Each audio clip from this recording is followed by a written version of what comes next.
Hi, welcome to my channel. Today I'm going to be sharing with you the books that I read in December, and I'm excited that it was a really good reading month. And so if you enjoy these types of videos and other homeschool content, please remember to subscribe, and let's talk about some books. Okay, so I only got through 3 books in December instead of 4, but that's okay. One of them was a little bit bigger right here and took me a little bit longer time. And you know, it was Christmas and there was a lot of things going on, so I just did not get through as much reading as I would have liked. But I still really enjoyed the books that I read. So the first one is A Fall of Marigolds, and it's like I've talked about this author a lot the last few months, and so you've heard it a lot. And I also put it in my favorite books, I think, of 2022. And so that just came out recently. So I'll try to remember to link it down below.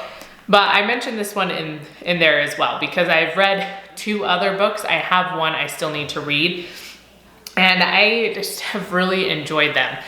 They're really good historical fiction, and some of them stay within like a same time period for the most part, and some of them kind of bounce back and forth. This one does bounce back and forth. It's between 1911 and it's not 9/11, but sort of. Like it's talking about 9/11, but it's in 2011, and the girl is kind of reflecting back because she lost her husband in 9/11. And the 1911 time period was a lot of fun because it's talking about Ellis Island, and I hadn't really read a whole lot about Ellis Island before, and so that was really cool to read some of the experiences, some of the different things that were going on. And it's about a nurse that also had she had a tragic experience happen to her. It's the fires. What was it? I can't even remember if it says in here what it was. It was the Triangle Shirtwaist Fire that happened in New York City. And a lot of people died in that fire, and she was there. And after that, she was a nurse on one of the floors, and she was traumatized. And so she went to Ellis Island to work and just to be separate from Manhattan. She couldn't be in New York, but she could be on Ellis Island. And it talks about some of her experiences there, and that's really fun and interesting. Again, a part of history I just haven't read a whole lot about, so I enjoyed that. And then there's a connection between the 2 time periods, and it will talk about what that connection is. And it was just a really good overall story, and I love the sort of like mystery that goes on, not in a scary sort of way, but just in a fun, intriguing sort of way. And I really enjoyed this book. So I'm excited to read the other one I have. I think there's still one more. I'm not really sure. I've just like briefly looked them up on Amazon.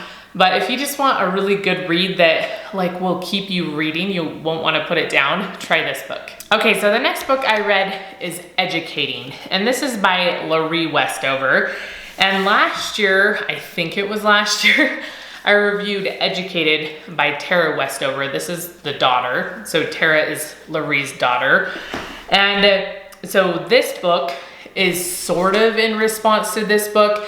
They're both memoirs, and this one has bits and pieces that are responses to her daughter writing her memoir, but it's not a direct response. Like there's just a few chapters at the end that more directly address things that were written in this book, because there's kind of conflict here between these 2 families going on. And so just like a summarized version, and I'll try to remember to link the one where I reviewed this down below. But they are a family that lives just across the border from where I live in Idaho. And so they live really close to like Preston area, and they have 7 kids, I can't remember for sure. And they homeschool. She does holistic medicine. So if you've heard of like the Butterfly Express oils, like the essential oils, like that's their company, okay, that they created and stuff. And so that's kind of what this story is all about. It's talking about her childhood and what kind of brought her to that spot. It's talking about going through her different, all her kids, and then everything that happens after that leads to her. She practiced being a midwife for a while, and she does a lot of holistic medicine. She did then, and she still does now. And then it talks, so Tara is her youngest child, and they were all homeschooled, and I think 4 of her kids, 3 or 4, went and got PhDs. And I think Tara's the only one she's like estranged from the family, basically. And I didn't know this book existed until just recently. Some friends in my neighborhood were talking about it, and they mentioned this one, and I was like, oh, I should read that one. And this one the educated one is a little bit better written than this one, but they're still both really good. And the perspectives are not drastically different, but sort of. They're sort of very different perspectives. But I feel like you would kind of expect their perspectives to be different. At least in my head, I would. And that was one of the critiques of some of our neighbors, is that their stories are pretty different.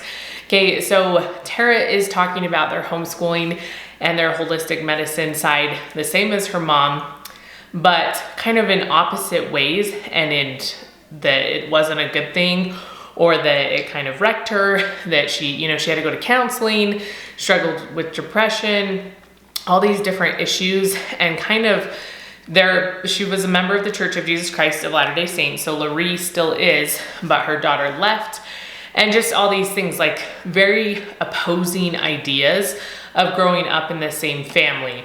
And that was like, so I think maybe the truth is in the middle of these books. Like if you could write a book in the middle, that's where the truth would be. And that's what my neighbors were trying to like discuss. Okay, whose side do you take? Is it more in the middle? We don't really know. And if I think about me writing a memoir and like my mom or my family writing a memoir, they would be very different. Okay, they'd be very, very different. My perspective of my childhood is very different than my mom's perspective of what my childhood was like. And I think too, as you get older and distance yourself, which is kind of what she did when she went away to college and stuff, is when her perspective started to change. And I think once you start to do that, you look back and like, oh, okay, was this a good thing? Was this a bad thing? This happened in my childhood. And maybe our parents don't see it that way. So I totally understand why these perspectives are so very different. Again, like if you wanted absolute truth, where does it lie? I'm not 100% sure. When I first started reading this book, I was more on Tara's side. Like it was hard because I had read this one first. So it was just in my head. I feel like whichever one you read first is kind of more just in your head and you've already taken that side. But as I read this one, I realized they're just different perspectives. And yes, there might be truth in some and truth in the other. And then people, the way they perceive it may be their own truth, right? I think they wrote their own perception of what truth was for them. And I think that's hard. It's hard for us to read that kind of stuff. It's hard for us to understand that kind of stuff. So I actually really enjoyed reading both of these books because it was kind of like a tug inside of me as I read them. And I think that's good to question and to wonder and be like, oh, which side is right, which side isn't. And I probably won't ever get answers on exactly the absolute truth of the situation. And there might not be an absolute truth, but I'm glad I read both perspectives. So I would highly recommend reading both just because I feel like it's so good. Like it's just so helpful to have both sides of the story. Okay, the last book I read was it was just for fun and I bought it. It's not sort of on a whim, I guess, I don't know. But it's Decluttering at the Speed of Life. And I haven't read any of her other, Dana White, any of her other books. And she has several. She mentioned several in here. I haven't actually like looked them up or anything. But decluttering, that was a really weird way to say that, isn't something I necessarily struggle with. You know, keeping things clean. I'm a little bit monkish and OCD in my behaviors. And that's just how I always have been. And it's hard to explain that to other people, like just how good it feels when I declutter something, when it gets nice and clean. And we're always having to declutter. I'm just gonna say that from the start. She mentions that in this book. It's not just a one-time process. Everything in our lives that bring a lot of good back to us, we have to continually be doing or they stop bringing that good, right? If we want a relationship with God, it's something we have to be constantly working at. the same with our friends, or, you know, having a clean house. It's not, we just do it once. We wish we could do it once and it's done.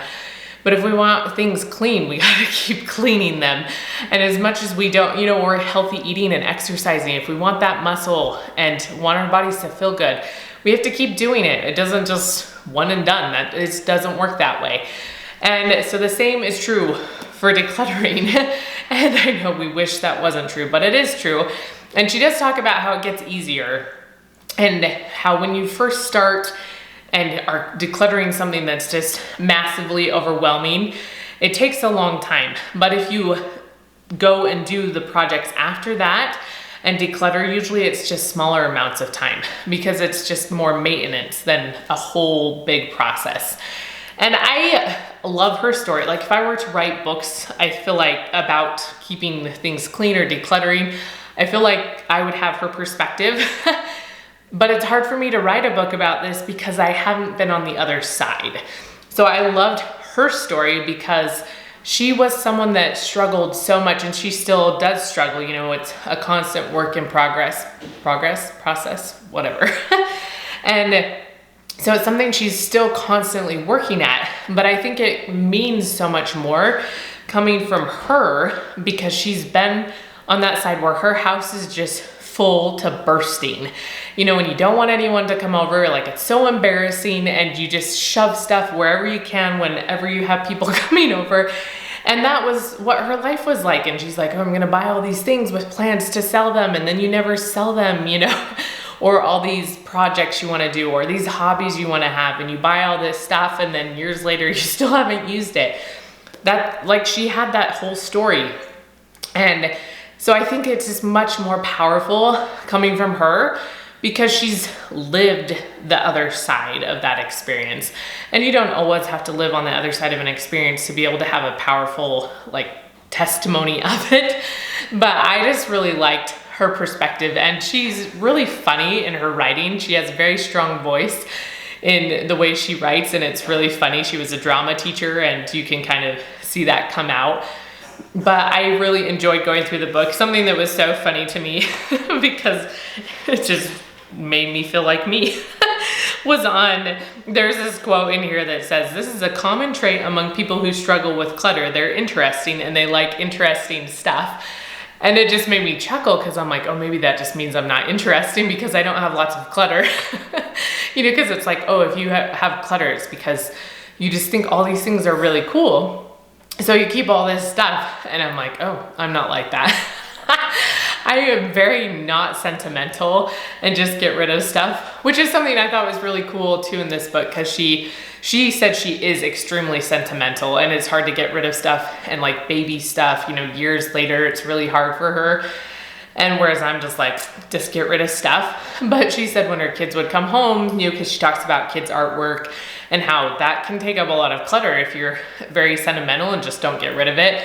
And so she, being a very sentimental person, is like, oh, that's great. It looks great.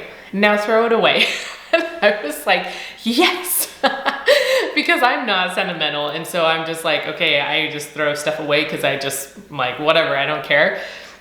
But she's also, you have to like get used to doing that kind of stuff. Like, it's okay not to keep everything. You could take a picture, or maybe just keep a few things in a box. And she talks a lot about containers and having space, and how your house is a container and you cannot fill it with more stuff than will fit in it. Or like your closet is a container. And once you view it that way, it's a little easier to declutter stuff. Okay, what can fit in your container? And you can do that with your kids too in their rooms. Here's your container for, you know, if it's like books and you have a bookshelf, you get this spot. This is your container for it. Or maybe Legos. You get this one container. Like whatever fits in here you can keep. So put your favorite things in first, and then we'll see what's left over. And then one in, one out. Basically after that, if you're still like, with clothes or whatever, then if you get something new or there's something you like more, then you have to still take something out. So I feel like the whole book is really good, and I'd love to read the other one just because I feel like it's such a fun perspective, and it still even is, everyone would say your house is not a cluttered mess, and I declutter and reorganize stuff all the time just because I'm like, oh, it needs to look more organized. But I was even inspired from this book of things that I could do or make a little bit better, or things that we could get rid of that you've just been holding on to, that it's like, oh, maybe one day we'll use this, but it's been like 5 years and we haven't used it, so just get rid of it. And I just really liked it. I just thought it was fun, and I feel like it's a good like New Year's type of a thing too, to inspire you to, you know, clean out your house, clean out your closet, help your kids clean out all their stuff and get them all involved. And she does have some tips for like family members if you're helping them declutter and things like that, of how to like keep the emotions out of the situation so people aren't getting mad at each other, and try to just keep it focused on the stuff in the containers that things will fit in. So I really enjoyed it. I thought it was a really good, educational, and fun book. Okay, so those were the books I read in December. I thought it was just a really good month. I enjoyed the books I read. I learned a lot from them, and that's always the goal. So remember, if you have book suggestions down below, especially going into the new year, I'd love to have any of your suggestions, and give this video a thumbs up, and I will see you next time.